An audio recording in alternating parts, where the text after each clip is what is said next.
اللہ سے قرب یہ نہیں ہے کہ کوئی کروڑوں میل کا فاصلہ ہے، اب ہمیں کوئی رسی پر چڑھنا ہے اوپر بڑی محنت اور مشقت سے. فصل تو ہے ہی نہیں، فاصلہ ہے ہی نہیں، بعد ہے ہی نہیں. نحن اقرب الیہ من حبل الورید، ہم تو انسان سے اس کی شہرگ سے بھی زیادہ قریب ہیں. هو معکم اینما کنتم، وہ تو تمہارے ساتھ ہی ہوتا ہے جہاں کہیں بھی تم ہو، بس صرف یہ کہ تمہاری توجہ نہیں ہوتی، تم اور چیزوں میں مشغول و مصروف رہتے ہو. ان فی خلق السماوات والارض واختلاف اللیل والنہار والفلک التي تجری فی البحر بما ينفع الناس الی آخر الآیہ. اسی طرح آیات انفسی وفی انفسکم افلا تبصرون سنریہم آیاتنا فی الآفاق وفی انفسہم حتی یتبین لہم انہ الحق. لیکن ان آیات آفاقیہ کی طرف بھی صحیح نقطہ نظر سے متوجہ کرنے کے لیے اور انسان کے اندر کی سوئی ہوئی معرفت رب کو جگانے کے لیے سب سے زیادہ مؤثر آیات قرآنیہ ہیں، چونکہ یہ فطرت انسانی کے اندر کی ایک شے کو جگانے والی ہے. یہی وجہ ہے کہ قرآن مجید اپنے آپ کو کہیں الذکر کہتا ہے، کہیں ذکرہ، کہیں تذکرہ. یہ تو یاد دہانی ہے، تمہارے اپنے اندر معرفت رب موجود تھی یا موجود ہے، لیکن یا تمہیں اس کا شعور نہ تھا، وہ تمہارے شعور کی سطح پر نہیں آئی تھی، یا یہ کہ آئی تھی لیکن پھر تم اسے بھول گئے، ذہول کے پردے پڑ گئے. جیسا کہ علامہ اقبال نے کہا کہ کافر کی یہ پہچان کے آفاق میں گم ہے، تم پھر گم ہو گئے. لہذا اس کو اجاگر کرنے کے لیے، تازہ کرنے کے لیے یہ آیات قرآنیہ، ان اندھیروں سے، گمشدگی کے اندھیروں سے نکالنے کے لیے، معرفت کی روشنی میں لانے کے لیے یہ آیات مبارکہ ہے. هو الذی ينزل على عبده آیات بینات لِيُخْرِجَكُم مِّنَ الظُّلُمَاتِ إِلَى النُّورِ. اندھیروں سے نکال کر روشنی میں لانے کے لیے اللہ نے اپنے بندے پر صلی اللہ علیہ وسلم یہ آیات بینات نازل کی. لیکن اب اس سے اگلا قدم ہے، اور اصل میں وہ ہے جو میری گفتگو کا موضوع ہے اس وقت. اس کے لیے یہ تمہید ضروری تھی کہ حکمت قرآن کا اور حکمت دین کا اولین، اہم ترین، سب سے اساسی، سب سے بنیادی مسئلہ ہے معرفت رب. اگر اس مرحلے کو انسان طے کر لے اللہ کے فضل و کرم سے، اسے اللہ کی معرفت بھی حاصل ہو جائے اور اس پر ایمان بھی میسر آ جائے، تو اب اس کے سامنے تین مسئلے اور ان کو اچھی طرح آئیڈینٹیفائی کیجیے. پہلا مسئلہ یہ ہے کہ اس کی فکر صحیح مزید پیش قدمی کرے، آگے بڑھے. یہ تو اس کا سٹارٹنگ پوائنٹ تھا، رب کو پہچان لینا. ابھی تو اسے آگے بڑھ کر اس فکر صحیح کو، بڑی بلندیوں کو چھونا ہے.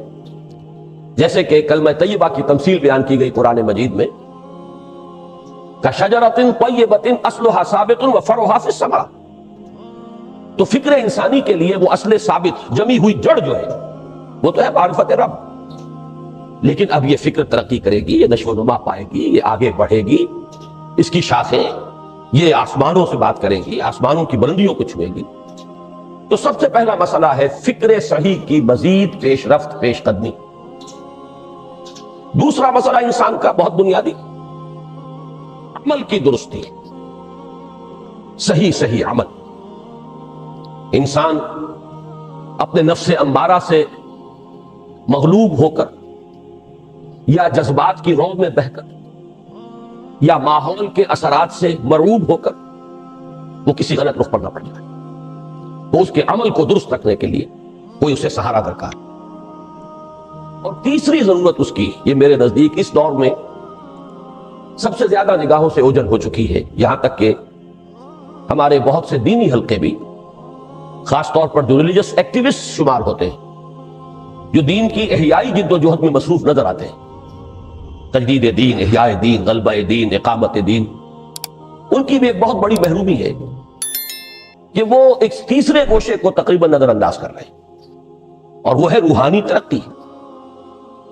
اس لیے کہ انسان کی اصل عظمت کی بنیاد تو وہ روح ہے جو اس میں پھونکی گئی. فَنَفَخْتُ فِيهِ مِن رُوحِي، جس کا تعلق ذات باری تعالیٰ کے ساتھ ہے. کم سے کم یہ تو ہر شخص مانے گا، کوئی بڑے سے بڑا ریشنلسٹ اور روحانیت کا منکر شخص وہ بھی یہ تو ماننے پر مجبور ہے کہ اللہ تعالیٰ نے اس کی جو نسبت اپنی طرف فرمائی ہے روحی، اس میں در حقیقت انسانی روح کی عظمت اور اس کی شرافت، اس کی بلندی اور اس کی بزرگی کی طرف اشارہ ہے. بہرحال اس کی ترقی، فکر صحیح کی ترقی. نمبر 2، عمل کی درستی، اس میں افراط و تفریط نہ ہو، اس میں انسان نفس امارہ سے مغلوب ہو کر یا جذبات کی رو میں بہہ کر یا ماحول کے اثرات سے متاثر ہو کر کوئی غلط اور غیر متوازن راستہ اختیار نہ کر لے. اور نمبر 3 روحانی ترقی.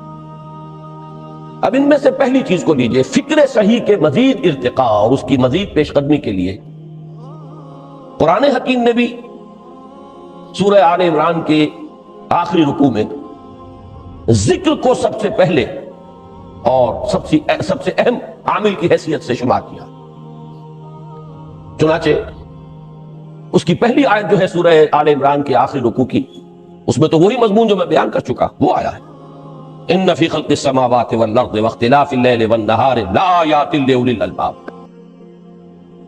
یقیناً آسمان اور زمین کی تخلیق میں اور دن اور رات کے الٹ پھیر میں نشانیاں ہیں ہوش مندوں کے لیے. ان کے ذریعے سے انسانی شعور کے اندر وہ معرفت رب اجاگر ہوگی. وہ پہلا مرحلہ اس نے طے کر لیا، وہ ڈورمنٹ معرفت اب ایکٹیویٹ ہو گئی. اب مزید فکر کا مرحلہ ہے جو اگلی آیت میں آیا ہے، الذین یذکرون اللہ قیاما وقعودا وعلی جنوبہم ویتفکرون فی خلق السماوات والارض ربنا ما خلقت ھذا باطلا سبحانک فقنا عذاب النار. یعنی تفکر جو ہے ویتفکرون فی خلق السماوات والارض، وہ تفکر کرتے ہیں، غور و فکر کرتے ہیں آسمان اور زمین کی تخلیق میں، لیکن اس تفکر کے ساتھ لازماً ذکر اور ذکر مدام. ذکر بھی وہ کہ جو مستقل ہو، ہر حالت میں ہو. الذین یذکرون اللہ قیاما وقعودا وعلی جنوبہم، وہ لوگ کہ جو اللہ کو یاد رکھتے ہیں، اللہ کا ذکر کرتے ہیں، کھڑے ہوئے بھی، بیٹھے ہوئے بھی، اور اپنے پہلوؤں کے بل یعنی لیٹے ہوئے بھی. اب ان تین کے سوا تو کوئی پوزیشن انسان کی نہیں ہے. اسی کا نام ہے دوام ذکر. اور اس کے ساتھ اگر وہ تفکر کرتے ہیں تو ان کا فکر اگلی منزل تک پہنچتا ہے. میں اس پر زیادہ بحث اس وقت نہیں کروں گا. اس وقت میں نے چونکہ وہ 3 باتیں بیان کی تھی، میں درجہ بدرجہ چاہتا ہوں کہ آگے بڑھوں اور ایک حد سے زیادہ کسی بھی مسئلے میں تجاوز نہ کروں. یہ جو بات سورہ آل عمران کی آخری رکوع کی اس دوسری آیت میں آئی ہے، اسی کو مولانا روم نے بیان کیا ہے بہت ہی سادہ لیکن بڑے پرمغز شعر میں. این قدر گفتین باقی فکر کن، فکر اگر جامد بہت رو فکر کن. اس قدر تو ہم نے تمہیں بتا دیا، سمجھا دیا، یہ بات تو آ گئی تمہارے عقل میں. اب جاؤ خود غور کرو، مزید آگے پیش قدمی کرو. این قدر گفتین باقی فکر کن، فکر اگر جامد بہت رو فکر کن. فکر میں جمود آ جائے، فکر سست پڑ جائے تو جاؤ پھر ذکر کرو. تو یہ ذکر اور فکر گویا کہ گاڑی کے 2 پہیے ہیں کہ جن سے فکر انسانی صحیح رخ پر آگے بڑھے گا. اگر یہ ذکر ساتھ نہیں رہے گا تو فکر انسانی کج ہو جائے.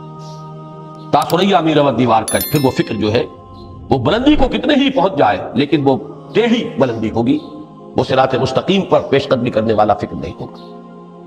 اسی کو علامہ اقبال نے اپنے 2 اشعار میں، کیونکہ انہوں نے مولانا روم کو اپنا پیر بھی تسلیم کیا ہے، مرشد رومی، تو یہ فکر جو ہے، یہ خیال جو مولانا روم نے پیش کیا، اسی کو علامہ اقبال نے 2 اشعار میں میں سمجھتا ہوں کہ مزید شکوہ کے ساتھ، مزید خوبصورت اور حسین انداز میں پیش کیا ہے.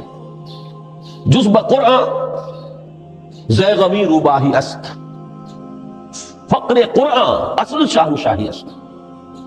قرآن کے بغیر اگر کوئی شعر بھی ہو تو وہ بھی اصل میں لومڑی ہے، اس کی کوئی حقیقت نہیں ہے. اس لیے کہ اصل شاہنشاہی جو ہے وہ تو فقر قرآن ہے. اب فقر قرآن کیا ہے؟ فقر قرآن اگر آپ لکھا ہوا دیکھیں گے اس کو تو اس کے آگے یہاں اب سوالیہ نشان آ جائے گا. فقر قرآن یعنی سوچو فقر قرآن کیا ہے، اور جواب ہے اختلاط ذکر و فکر. فقر قرآن امتزاج سے وجود میں آتا ہے کہ اس میں ذکر بھی ہو فکر بھی ہو. اور فکر را کامل نہ دیدم جس میں ذکر، میں نے فکر کو کبھی بھی اپنی منزل مقصود تک پہنچتا ہوا نہیں پایا جب تک کہ اس کے ساتھ ذکر نہ ہو. تو پہلی شے تھی فکر انسانی کی صحیح رخ پر مزید پیش قدمی اور پیش رفت، اور اس کے لیے لازم ہے ذکر و فکر کا امتزاج. دوسری چیز کو لیجئے عمل کی درستی.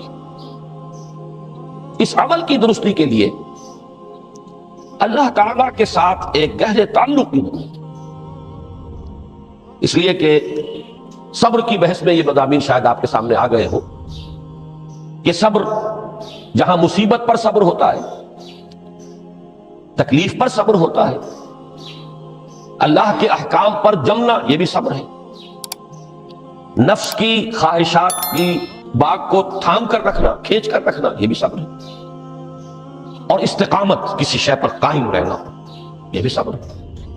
تو عمل صحیح پر استقامت کے لیے وَاصْبِرْ وَمَا صَبْرُكَ إِلَّا بِاللَّهِ، اس صبر کی سب سے اہم جو بنیاد ہے، اس کا جو سب سے بڑا ذریعہ ہے، اس کا جو سب سے بڑا سہارا ہے، وَمَا صَبْرُكَ إِلَّا بِاللَّهِ، اس کے لیے ضرورت ہے ایک گہرے تعلق کی کہ اللہ کے ساتھ ایک ایسا تعلق برقرار رہے جو نہ صرف گہرا ہو بلکہ دائم و قائم، مسلسل۔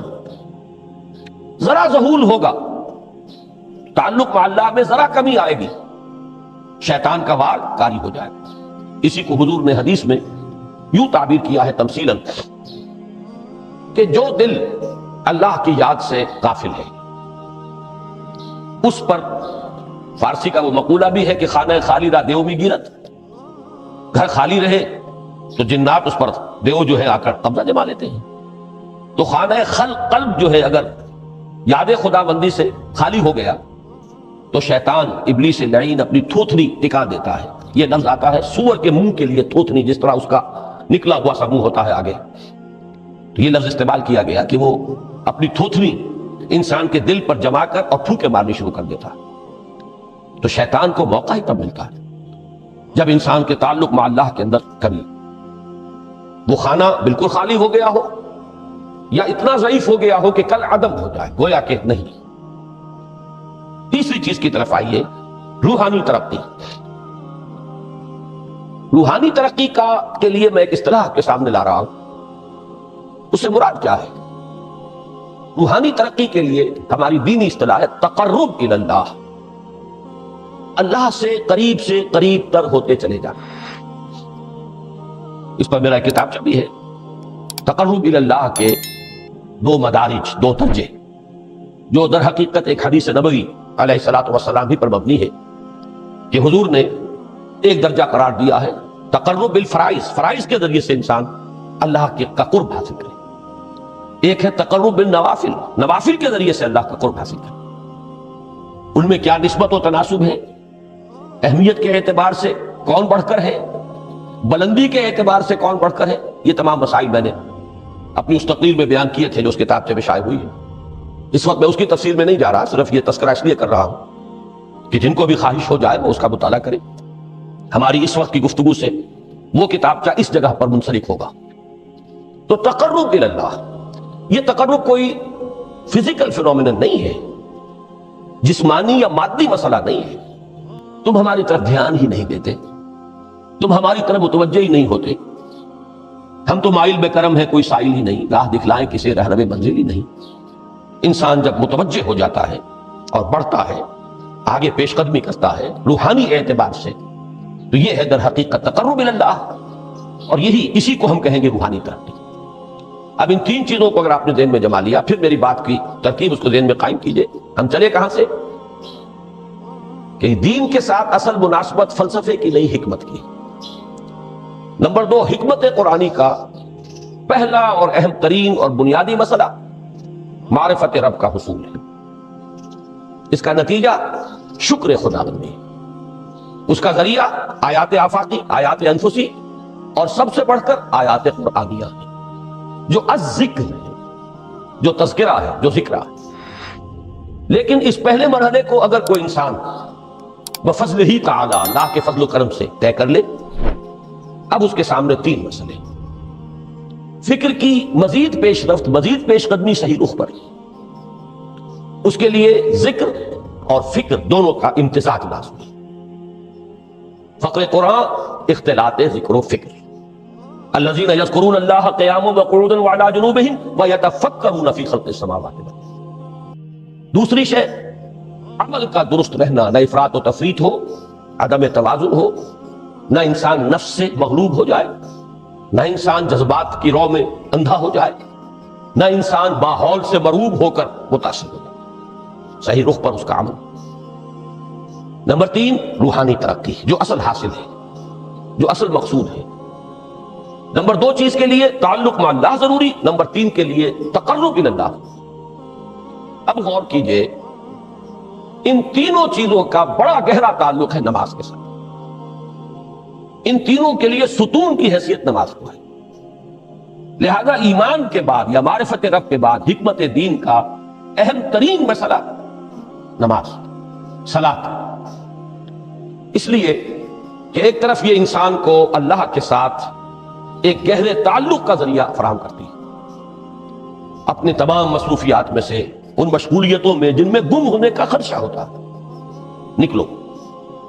24 گھنٹے کے معمولات میں سے کم 5 مرتبہ تو لازماً نکلو اور اپنے آپ کو ذرا، اپنے حواس کو بھی، اپنی باطنی کیفیات کو بھی ذرا تازہ کرو.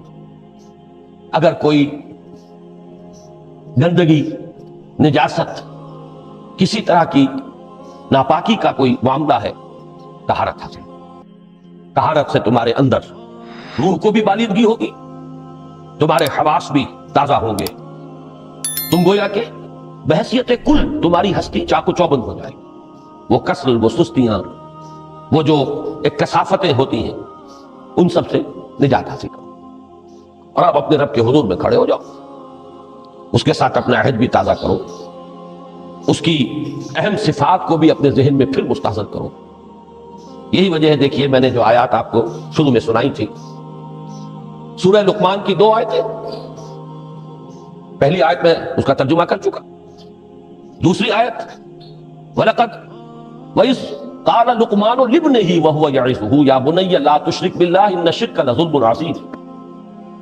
اس کے بعد درمیان میں کچھ مضمون آ کر پھر وہ آیت مبارکہ آئی، یا بنی اقیم الصلاۃ وامر بالمعروف وانہی عن المنکر واصبر علی ما اصابک. گویا کہ اہم ترین چیز، بنیادی ترین چیز، اللہ کو محض پہچان لینا کافی نہیں ہے، یاد رکھنا ضروری ہے. اللہ یاد رہے گا تو فکر صحیح آگے بڑھے گا. اللہ یاد رہے گا اور اس کے ساتھ ایک گہرا تعلق جو ہے برقرار رہے گا تو عمل درست رہے گا. بالکل یہی بات سورہ طٰہٰ میں جو پہلی وحی حضرت موسیٰ علیہ السلام پر ہوئی اور پہلا مخاطبہ ہے، چونکہ حضرت موسیٰ کو یہ انبیاء کرام کے مقدس گروہ میں ایک امتیازی حیثیت حاصل ہے کہ ان سے براہ راست گفتگو ہوئی ہے، اگرچہ صرف ایک پردہ تھا، اوٹ من ورائے حجاب گفتگو ہوئی ہے، لیکن یہ کہ کوئی فرشتے کا درمیانی جو ہے وہ لنک نہیں تھا. براہ راست اللہ تعالیٰ نے حضرت موسیٰ علیہ السلام سے کلام فرمایا. کلم اللہ موسیٰ تکلیما. موسیٰ سے تو اللہ نے کلام فرمایا جیسے کہ کلام کیا جاتا ہے. تو پہلا مخاطبہ ہے، یہ پہلا مکالمہ ہے، پہلی وحی کہیے. اسی میں یہ الفاظ بھی موجود ہیں، اننی انا اللہ لا الہ الا انا فاعبدنی واقم الصلاۃ لذکری. یہ گویا کہ حکمت قرآنی کا ایک بہت بڑا خزانہ ہے یہ آیت پاک، کہ خود حضرت موسیٰ علیہ السلام کو جو ہدایت دی جا رہی ہے، میں ہوں، میں اللہ، اننی انا اللہ لا الہ الا انا، میرے سوا کوئی معبود نہیں، فاعبدنی، بس میری بندگی، میری عبادت، میری پرستش، میری محبت، اس کو اختیار کرو. وَأَقِمِ الصَّلَاةَ لِذِكْرِي، اور نماز کو قائم رکھو میری یاد کے. بلکہ اسی سلسلہ کلام میں آگے چل کر سورہ طٰہٰ میں آتا ہے، کافی گفت و شنید کے بعد جب حضرت موسیٰ نے کچھ معذرت بھی کی، کچھ دعائیں بھی کی، اللہ نے ایک دعا قبول بھی کی کہ ان کے بھائی کو بھی شریک کر دیا، حضرت ہارون کو بھی. اس کے بعد پھر جب فرمایا کہ اب جاؤ فرعون کی طرف، تو اس میں فرمایا وَلَا تَنِيَا فِي ذِكْرِي، اور دیکھنا یہ جو عظیم مشن تمہارے کندھے پر آ گیا ہے، بڑا بھاری اور کٹھن ایک فرض ہے جو تم پر عائد ہو گیا ہے، اس کے لیے سب سے بڑی تمہارے پاس جو قوت کا ذریعہ ہے وہ نماز ہے. فَلَا تَنِيَا عَنْ ذِكْرِي، میری یاد میں کبھی غفلت نہ کرنا، اس میں کبھی کوئی کمی نہ آنے دینا. جیسا کہ میں نے عرض کیا تھا کہ جیسے ہی وہ تعلق جو ہے کمزور پڑتا ہے یا منقطع ہو جائے معاذ اللہ، تو پھر انسان گویا کہ شیطان کے لیے ایک لقمہ تر بن جاتا ہے. اب آپ غور کیجئے، تیسری شے تقرب الی اللہ. اس کے حوالے سے بھی جو فرائض اور نوافل کی بات ہے اس کو اس وقت ذہن سے نکال کر یہ سمجھیے کہ اس میں نماز کا کیا مقام ہے، اس لیے کہ نماز فرض بھی ہے، نماز نفل بھی ہے، وہ تو دونوں میں شریک ہو جائے۔ اب اس کو لفظ صلاۃ کے حوالے سے آپ ان دونوں چیزوں کو سمجھیے۔ صاد لام واو یا یہ چونکہ حروف علت ایک دوسرے سے بدلتے رہتے ہیں، یہ جو مادہ ہے اس کی جو خالص لغوی اصل ہے، جو خالص عربی زبان میں اس کا بنیادی مفہوم ہے، وہ آگ جلانا یا آگ تاپنا یا آگ سینکنا، حرارت حاصل کرنا۔ لہذا بار بار آتا ہے جہنم کے ذکر میں، اسلوہا، اب جلو اس میں، تاپو اس کو، یہ سینکے گی تمہیں۔ بلکہ تفتلون کا لفظ آیا ہے حضرت موسیٰ کے کلام میں، جب وہ گئے تھے کوہ طور پر، جب پہنچ گئے تو تھے آگ کی تلاش میں، لعلکم تفتلون، تو اپنے اہل خانہ سے یہی کہا تھا کہ مجھے کہیں وہ روشنی نظر آ رہی ہے، غالباً کوئی وہاں سے آگ مل سکے گی، ورنہ یہ کہ کوئی رہنمائی، کوئی رستہ مجھے مل سکے گا، میں وہ آگ لے آؤں گا، کوئی چنگاری وہاں سے لے آؤں، لعلکم تفتلون، تاکہ تم، اب یہ اصطلاح در حقیقت باب افتعال ہے، اور یہ تے یہاں پر کوئے کی شکل اختیار کر گئی، تا نے توبن کی صورت اختیار کی سواد کی وجہ سے۔ بہرحال اس کا سب سے بنیادی مفہوم جو ہے وہ ہے تاپنا، سکائی حاصل کرنا، حرارت۔ اس کے حوالے سے سمجھ لیجئے کہ سب سے بنیادی تعلق اس کا جو ہے وہ روح کے ساتھ ہے۔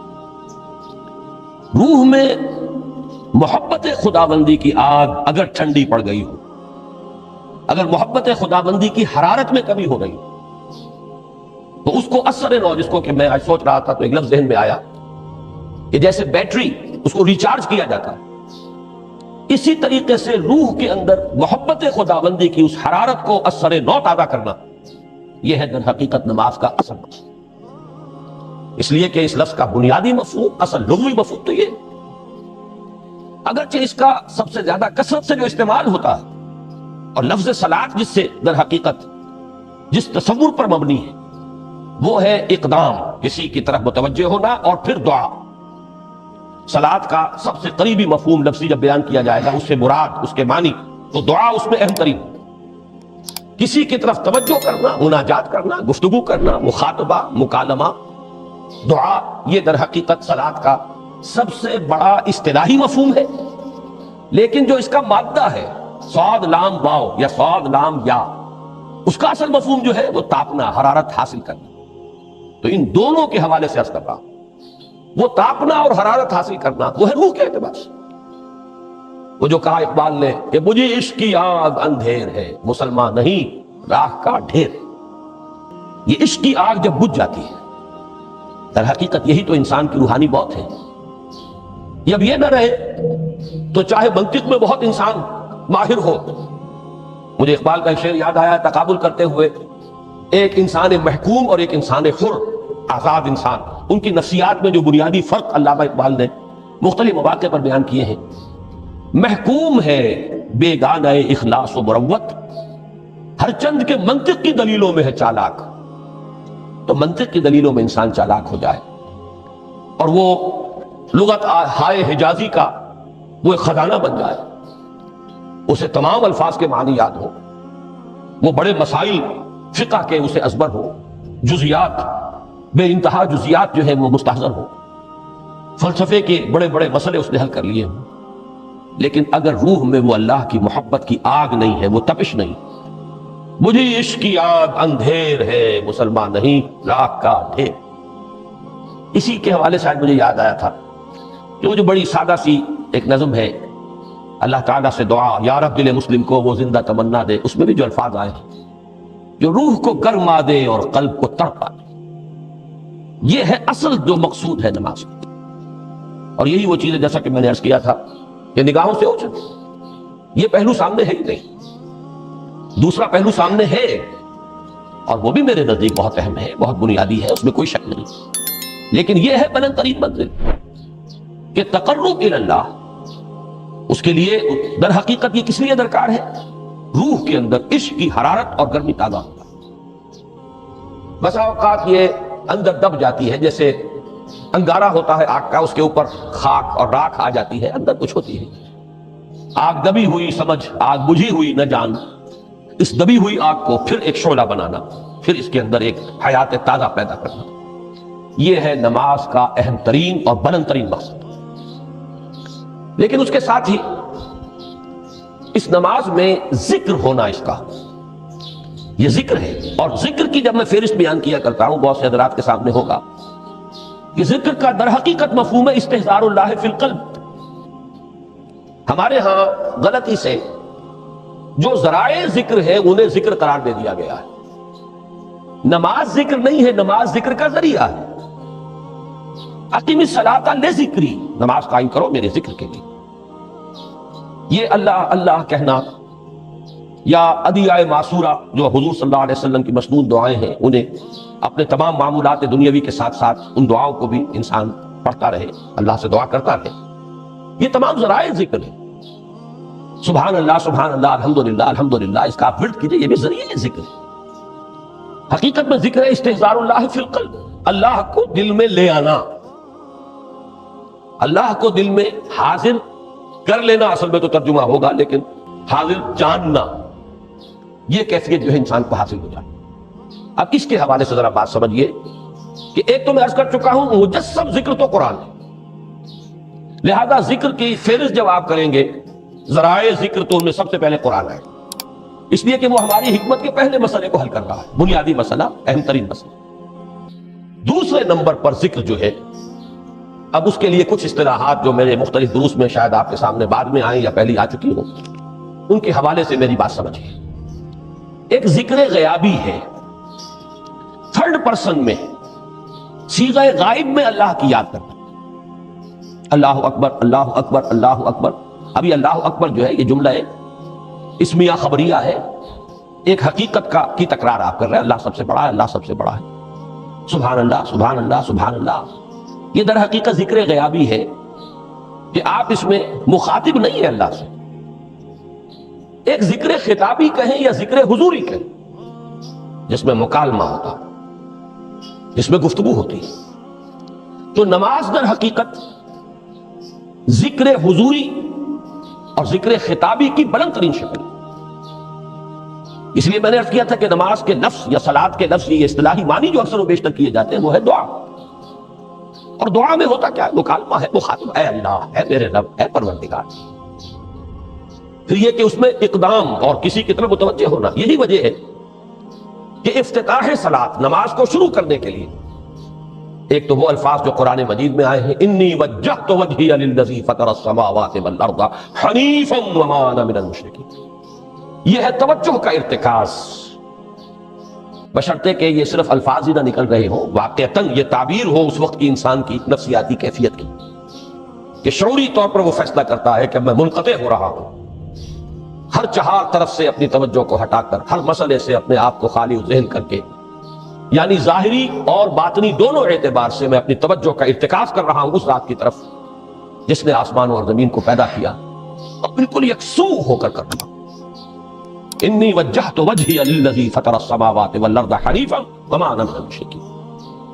اور دوسری وہ جو دعا جس سے ہم افتتاح کرتے ہیں اپنی نماز کا، دیکھیں اس میں خطاب کا کس قدر اہتمام. وہاں سبحان اللہ نہیں ہے، سبحانک اللہم، پاک ہے تو اے رب ہمارے، وبحمدک وتبارک اسمک وتعالی جدک. آپ اور کر رہے ہیں، یہ ہے تخاطب، براہ راست مخاطب ہونا. یہ گویا کہ لب لباب میں آپ کے سامنے عرض کر رہا ہوں علامہ اقبال کے خطبے کا، دی میننگ آف پریئر ان اسلام. خطبات جو ہیں ان کے مشہور، ان میں غالباً یہ تیسرا یا چوتھا لیکچر ہے کہ اس میں تصور یہ دیا گیا ہے کہ دو ہی انائیں ہیں. ایک انائے کبیر، اننی انا اللہ لا الہ الا انا، یہ وہ انائے کبیر ہے، انائے مطلق ہے، میں، بہت بڑی میں، جس کو کہ علامہ اقبال نے کہا دی بگ آئی ایم. یہ بگ آئی ایم جو ہے وہ سورہ طٰہٰ کی اس آیت میں ہے، اور میرے علم کی حد تک کوئی اور مقام نہیں ہے جس میں اس قدر جلال اللہ نے اس طور سے اپنی انانیت کبریٰ اور انانیت مطلقہ کا اظہار اس بلند آہنگ کے ساتھ کیا ہو، اننی انا اللہ لا الہ الا انا. وہ انائے کبیر اور یہ انائے صغیر، یہ انائے محدود، یہ چھوٹی سی ایک انا ہے، میں، یہ میں ہوں. آپ جب کہتے ہیں میں، بڑی محدود سی ایک انا، دی فائنائٹ ایگو، انائے محدود اور انفائنائٹ ایگو. اور صلات اصل میں کیا ہے؟ اس چھوٹی انا کا بڑی انا کے سامنے آ کر روبرو ہو کر، وہ جو کبھی ٹیلی ویژن کا ایک پروگرام ہوا کرتا تھا، روبرو ہو کر خطاب. ایک ہے وہ صیغہ غائب میں تکرار، سبحان اللہ سبحان، وہ بھی بہت اہم ہے، اس کا اپنی جگہ پر فائدہ ہے، لیکن ہر شے کے درجے ہیں. اگر حفظ مراتب نہ کنی زندگی، اگر آپ ان کے درجوں کا علیحدہ علیحدہ لحاظ نہیں کریں گے تو غلط رخ پہ پڑ جائیں.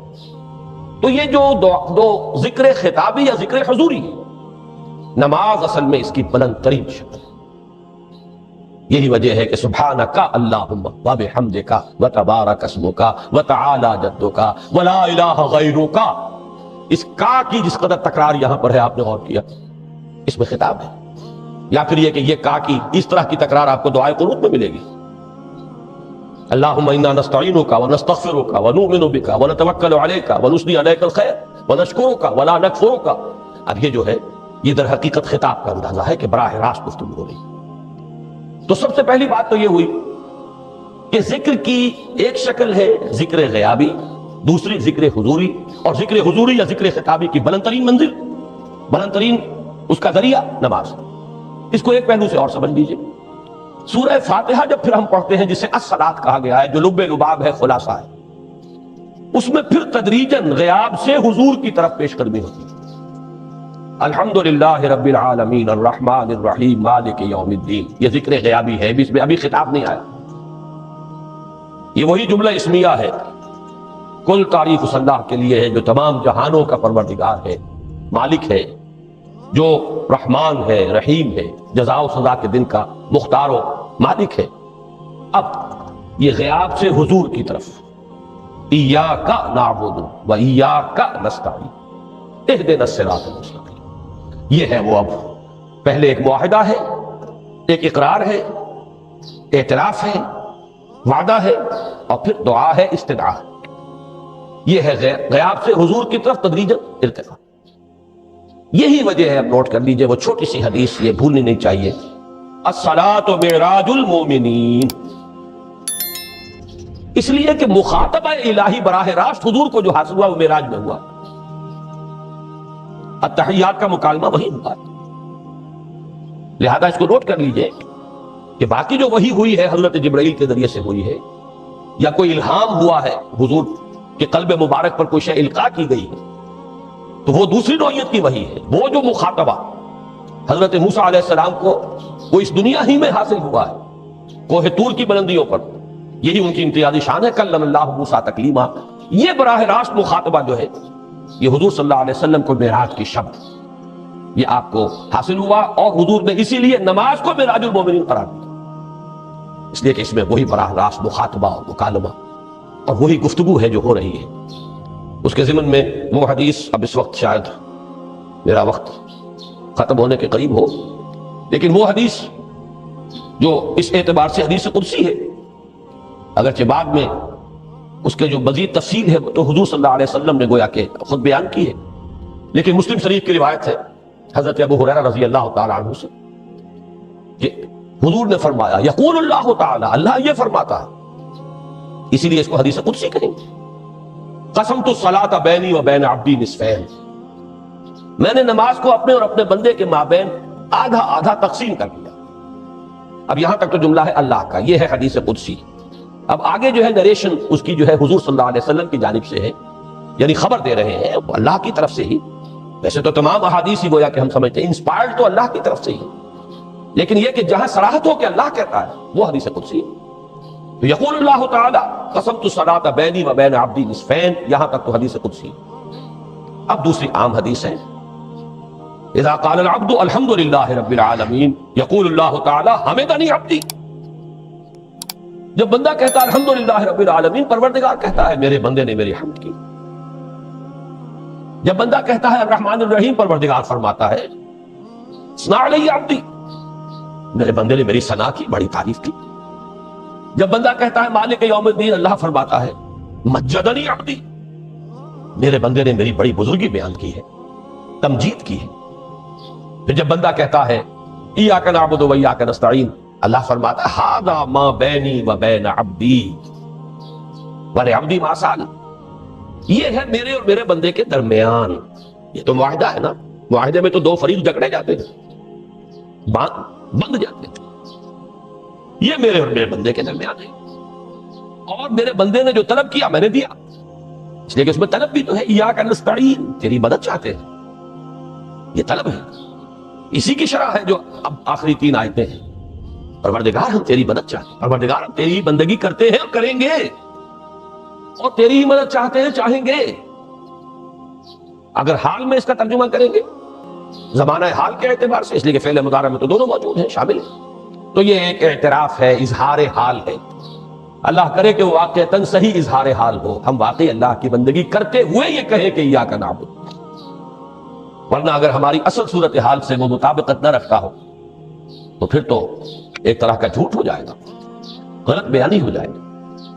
ایاک نعبد، تیری ہی بندگی کرتے ہیں اور مستقبل میں کیجئے، کریں گے، یہ ہے عہد. تیری ہی مدد چاہتے ہیں، تجھی سے مدد طلب کرتے ہیں، تجھی سے مدد چاہتے رہیں گے. اس کے لیے فرمایا وَلِعَبْدِي مَا سَأَلَ، اور پھر اس کے بعد وہ استدعا ہے اهدنا الصراط المستقیم صراط الذین انعمت علیہم غیر المغضوب علیہم ولا الضالین. اس حدیث میں اس کو ایک ہی جملے کو لیا گیا ہے، ایک ہی جملے کی حیثیت سے.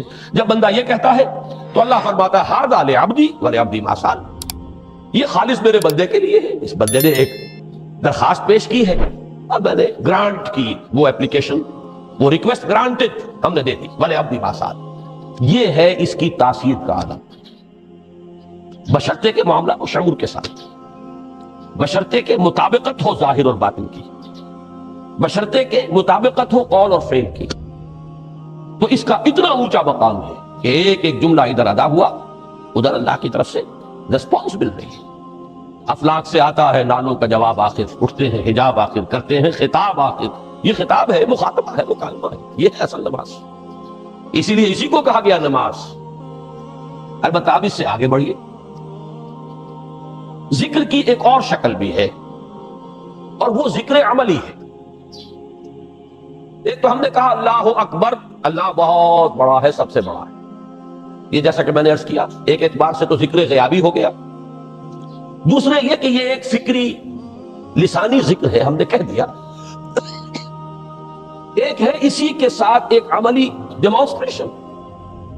جب یہ کہتا ہوا انسان سیدھا سجدے میں گرتا ہے تو در حقیقت یہ اس اللہ اکبر کی تعمیل ہو. لہذا نماز میں جہاں ذکر غیابی بھی ہے، سورہ فاتحہ کی پہلی 3 آیات، جہاں الذکر کا حصہ بھی ہے، کچھ نہ کچھ قرآن آپ پڑھیں گے اس میں. پھر یہ کہ ذکر حضوری اور ذکر خطابی بھی ہے کہ آپ نے اللہ سے عہد و پیمان کیا، قول و قرار کیا، استدعا کی. اس کے ساتھ ہی ذکر عملی بھی ہے کہ جھکنا، اللہ کی تعظیم. تعظیم میں انسان جھکتا ہے. آپ اپنے کسی بزرگ سے جب ملاقات کرتے ہیں تو جھک کر سلام کرتے ہیں. تھوڑا سا جھکنا، زیادہ جھکنے کی تو اجازت نہیں ہے، لیکن یہ کہ تھوڑا سا خم آتا ہے، یہ بھی طبیعت کی بات ہے. میں سمجھتا ہوں فطرت میں جیسے شکر ہے، ویسے اس قدر تعظیم تو فطرت انسانی میں موجود ہے. آپ استاد کے سامنے آئیں گے، تھوڑا سا خم کھائیں.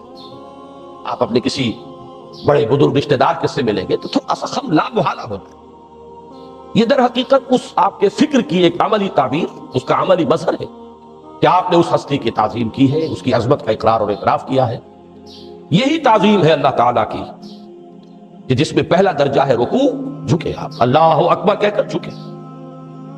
اور اس کے بعد پھر اس کا جو آخری درجہ ہو سکتا ہے وہ سجدہ ہے، جس میں کہ انسان نے جب اپنی پیشانی زمین پر ٹکا دی تو گویا کہ اس نے اپنی انانیت سے، اگر یہ شعور کے ساتھ ہوا ہو تب میں بات کہہ رہا ہوں، تو گویا کہ اس نے اپنی انانیت سے کامل دستبرداری اختیار کر کے اور اپنے آپ کو اپنے رب کے قدموں میں ڈال دیا. یہی وجہ ہے کہ حضور نے اس کو تعبیر فرمایا ہے کہ جب سجدہ کرو تو یوں محسوس کرو کہ تم نے اپنا سر اپنے رب کے قدموں میں رکھ دیا.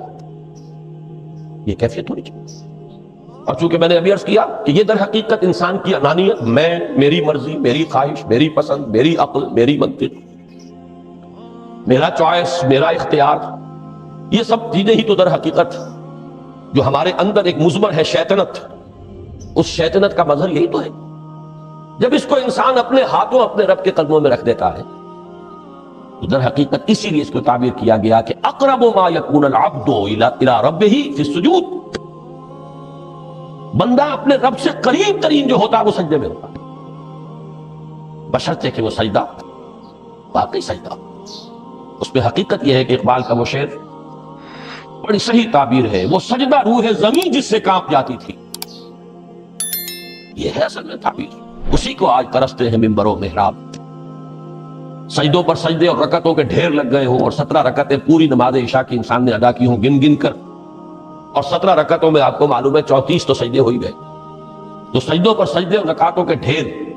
لیکن یہ کہ اگر وہ کیفیت آپ کی صحیح عکاسی نہیں کر رہی ہے آپ کے ذہن کی، آپ کی نفسیاتی کیفیت کی، آپ کی قلبی کیفیت کی، آپ کے شعور کی، تو پھر ٹھیک ہے، ثواب تو ملے گا اس نماز سے بھی، اس لیے کہ ثواب کا نہ ملنا تو ظلم ہوگا، سوائے ایک بات کہ اس میں اگر کوئی ریاکاری ہے، دوسروں کو دکھانے کے لیے نماز پڑھی گئی ہے، تو ریاکاری تو زیرو کے مانند ہے کہ اس سے جو شے ضرب کھاتی ہے زیرو ہو جاتی ہے۔ 1 کروڑ کی تعداد عدد کو آپ زیرو سے ضرب دے زیرو ہو گئے، تو ریاکاری تو زیرو کر دینے والی شے، بلکہ زیرو ہی نہیں کرتی، وہ شرک تک پہنچا دیتی۔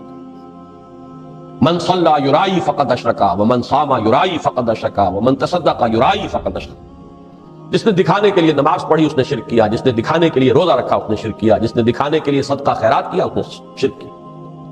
لیکن یہ کہ اگر یہ بات نہیں ہے، اگر ریاکاری نہیں ہے، کوئی بدنیتی نہیں ہے، تو ایک شخص نے وقت نکالا ہے، اسی وقت میں وہ اپنا کوئی اور کام کر سکتا تھا، کوئی 2-4 پیسے کما سکتا تھا، کوئی اور دھندا دنیا کا جو ہے کرتا، لہذا اگر وہ نہیں ہے، ریا نہیں ہے، تب اس کا اجر تو لازم ہے۔